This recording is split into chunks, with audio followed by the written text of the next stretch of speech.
कुरान करीम के बारे में नाकाबिल यकीन इंफॉर्मेशन।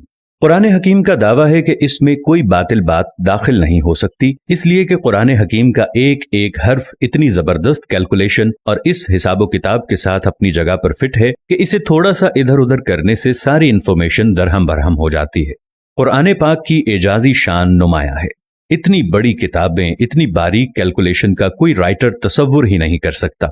चंद अल्फाज बतौर नमूना है, वरना कुरान का हर लफ्ज जितनी मर्तबा इस्तेमाल हुआ है वो तादाद और उसका पूरा बैकग्राउंड अपनी जगह खुद इल्म इरफान का एक वसी जहान है। दुनिया का लफ्ज अगर 115 मर्तबा इस्तेमाल हुआ है तो इसके मुकाबिल आखिरत का लफ्ज भी 115 मर्तबा इस्तेमाल हुआ।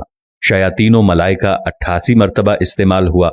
मौतो हयात 145 मर्तबा इस्तेमाल हुआ है। नफो फसाद 50 दफा इस्तेमाल हुआ है। हजरो फसल 108 दफा इस्तेमाल हुआ। कुफ्रो ईमान 25 मर्तबा इस्तेमाल हुआ है। शहर 12 मर्तबा इस्तेमाल हुआ है, जो कि शहर का मतलब महीना और साल में 12 महीने होते हैं। और यौम का लफ्ज 360 मर्तबा इस्तेमाल हुआ है। इतनी बड़ी किताब में इस अददी मुनासबत का ख्याल रखना किसी भी इंसान मुसन्निफ के बस की बात नहीं है। मगर बात यहीं खत्म नहीं होती। जदीद तरीन रिसर्च के मुताबिक कुरान हकीम के हिफाजती निजाम में 19 के अदद का बड़ा अमल दखल है। इस हैरान कुन दरियाफ्त का सेहरा एक मशरकी डॉक्टर राशिद खलीफा के सर है, जो अमेरिका की एक यूनिवर्सिटी में केमिस्ट्री के प्रोफेसर थे।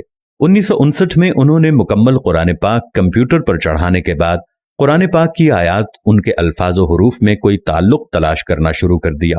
रफ्ता रफ्ता और लोग भी इस रिसर्च में शामिल होते गए, हत्ता कि 1972 में ये एक बाकायदा स्कूल बन गया।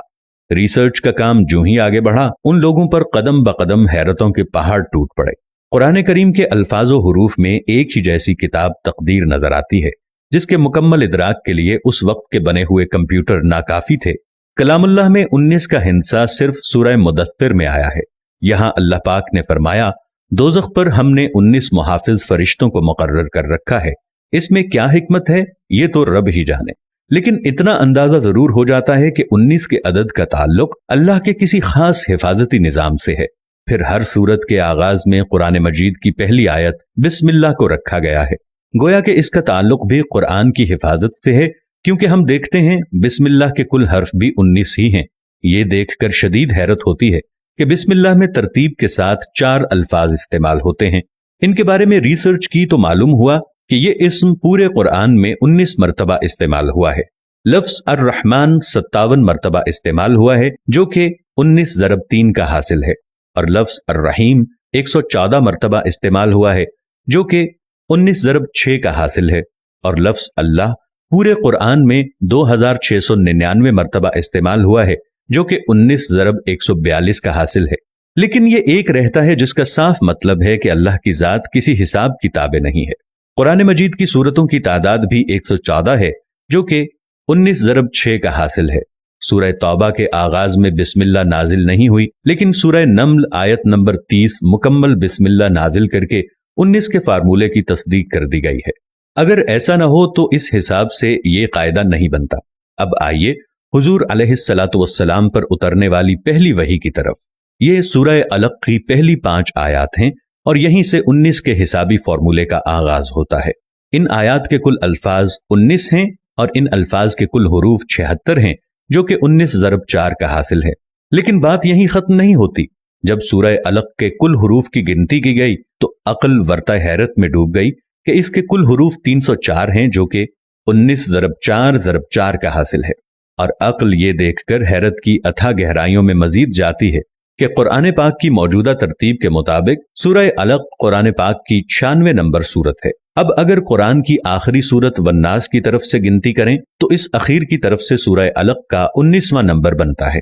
अगर कुरान की इब्तदा से देखें तो इस 96 नंबर सूरत से पहले 95 सूरतें हैं, जो ठीक 19 ज़रब 5 का हासिल है। इससे यह भी साबित होता है कि सूरतों के आगे पीछे तरतीब भी इंसानी नहीं बल्कि अल्लाह ताला के हिसाबी निजाम का ही एक हिस्सा है। सूरह फातिहा के बाद कुरान करीम की पहली सूरह अल बकरा की कुल आयात 286 हैं। 2 हटा दें तो मक्की सूरतों की तादाद सामने आ जाती है, और अगर 6 हटा दें तो मदनी सूरतों की तादाद सामने आ जाती है। 86 को 28 के साथ जमा करें तो कुल सूरतों की तादाद 114 है। आज जबकि अक्ल व खिरत को साइंसी तरक्की पर बड़ा नाज है, یہ قرآن اپنا چیلنج دہراتا ہے۔ حسابدان، سائنسدان، ہر خاص و عام مومن، کافر سب ہی سوچنے پر مجبور ہیں کہ آج بھی کسی کتاب میں ایسا حسابی نظام ڈالنا انسانی بساط سے باہر ہے۔ طاقتور کمپیوٹر کی مدد سے بھی اس جیسے حسابی نظام کے مطابق ہر چیز کی غلطیوں سے پاک کسی کتاب کی تشریح ناممکن ہوگی، لیکن 1400 سال پہلے تو اس کا تصور ہی محال ہے۔ لہٰذا کوئی بھی صحیح العقل آدمی اس بات کا انکار نہیں کر سکتا کہ قرآن کریم کا حسابی نظام اللہ کا ایسا شاہکار معجزہ ہے جس کا جواب قیامت تک کوئی نہیں ہو سکتا۔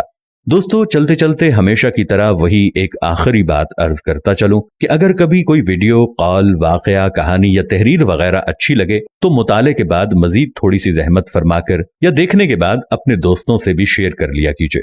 یقین کیجیے کہ اس میں بمشکل آپ کا ایک لمحہ صرف ہوگا، لیکن ہو سکتا ہے کہ اس ایک لمحے کی اٹھائی ہوئی تکلیف سے آپ کی شیئر کردہ تحریر یا ویڈیو ہزاروں لوگوں کے لیے سبق آموز ثابت ہو۔ پیارا اسلام کی ٹیم کو اجازت دیجیے، پھر کسی نئے موضوع کے ساتھ حاضر ہوں گے۔ تب تک کے لیے السلام علیکم ورحمۃ اللہ وبرکاتہ۔